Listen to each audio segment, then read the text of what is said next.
What's going on, guys? Antonio here. Do me a favor, hit that thumbs up for me, and let's get into it. All right, so I'm digesting all the information that we have gotten from Star Wars Celebration.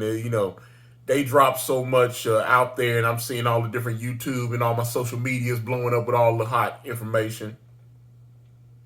Um, they're teasing more information for the upcoming Ahsoka television series with Rosario Dawson. I'm actually looking forward to that. I hope they don't screw it up.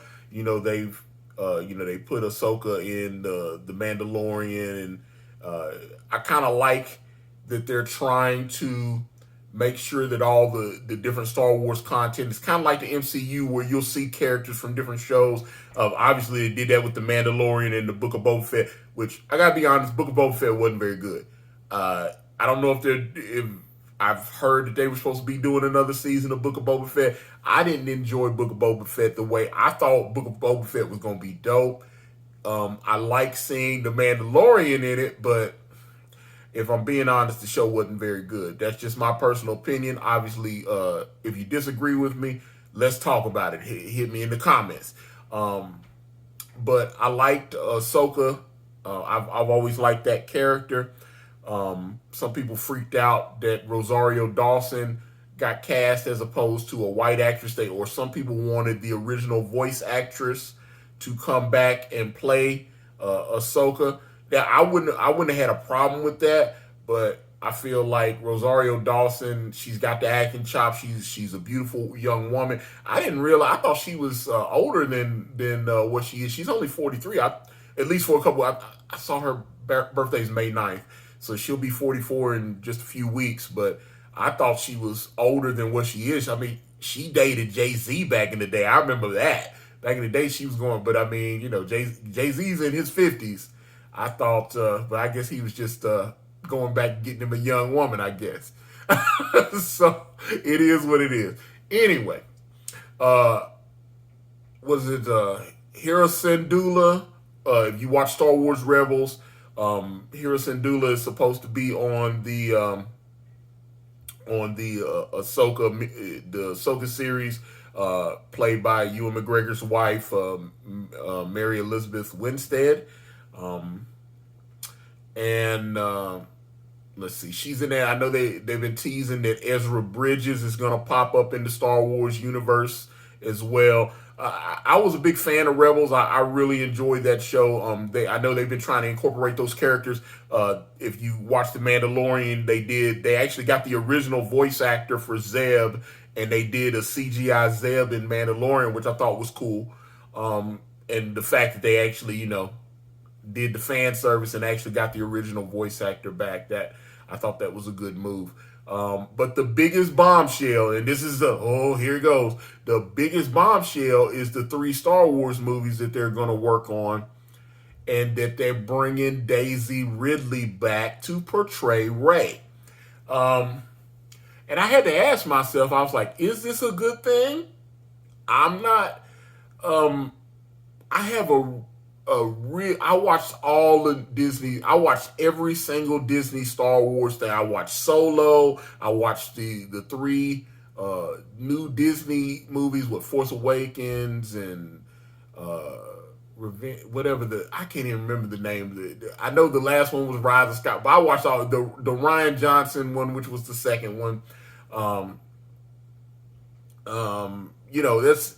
He clearly didn't understand Star Wars, and by his own admission, he was just like, "Hey, it's silly spaceman. Let's have some fun," and all this kind of. He didn't understand what he was doing. So I understand why, especially that's. I thought The Force Awakens.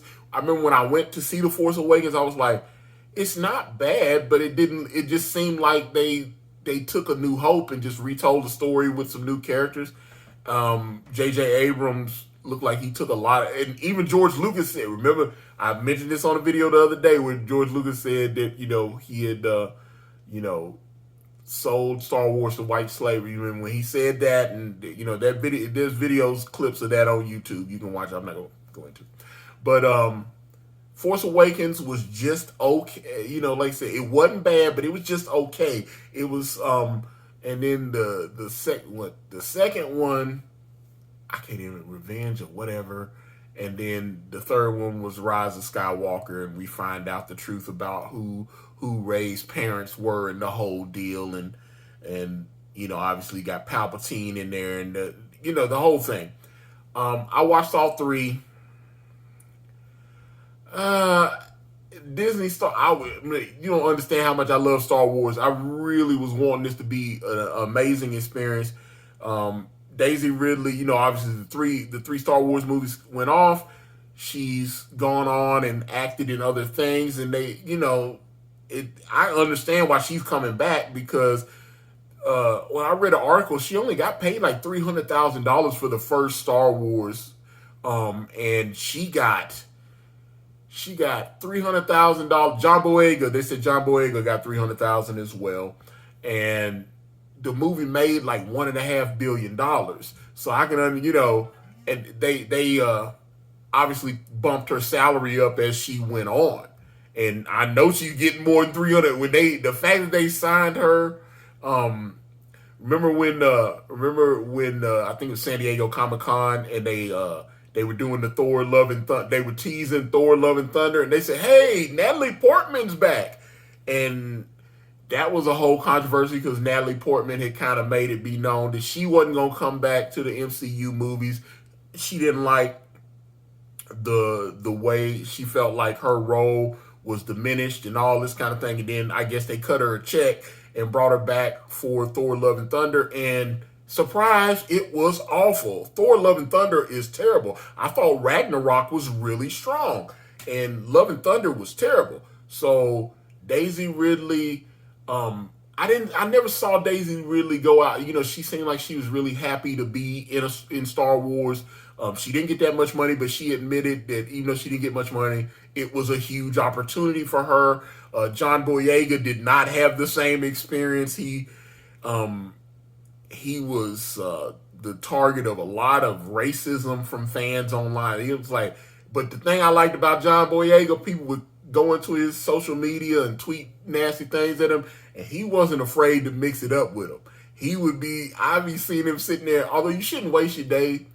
I've kind of dialed back on my Twitter usage and stuff like that. You shouldn't waste your time just arguing with people on social media because I'm like, dude, you making millions of dollars, bro. Just go on and read another script and go make some money. But John Boyega's experience with Star Wars just seemed like he got kind of frustrated with it, and he that's not the type of acting he wants to do. Because remember they were talking about him doing portraying Jon Stewart in the Green Lantern movie or something like that, and he was like, "Oh no, that's stupid. I don't want to play that." And I'm sitting there going, "Dude, you would have been perfect as Jon Stewart. Don't mess that up."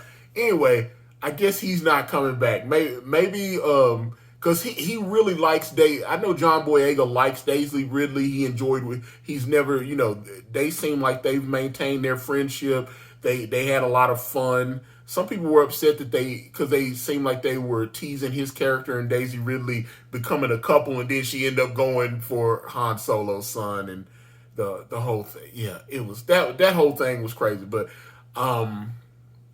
the way that they ended it. But if Daisy Ridley is back, like I said, John Boyega's talk like he don't ever want to go back to a Star Wars movie. But the fact that Daisy Ridley has signed a contract, I would not be shocked. I'm not saying he's going to be in a whole movie, but I would not be shocked if John Boyega makes at least an appearance in one of these new Star Wars movies with Rey, just so he can work with her again, because they've been friends. But are we excited that Daisy Ridley's coming back? What about the other stuff? Are you looking forward to the Ahsoka miniseries? All the information that came from Star Wars Celebration. I'm curious to know what you guys' thoughts are. Get in the comments. Let me know what you guys think. I'm out. Thank you for watching. Please like and subscribe. And please check out my podcast at anchor.fm/Ikari Press, or just type in Ikari Press on your favorite streaming platform today.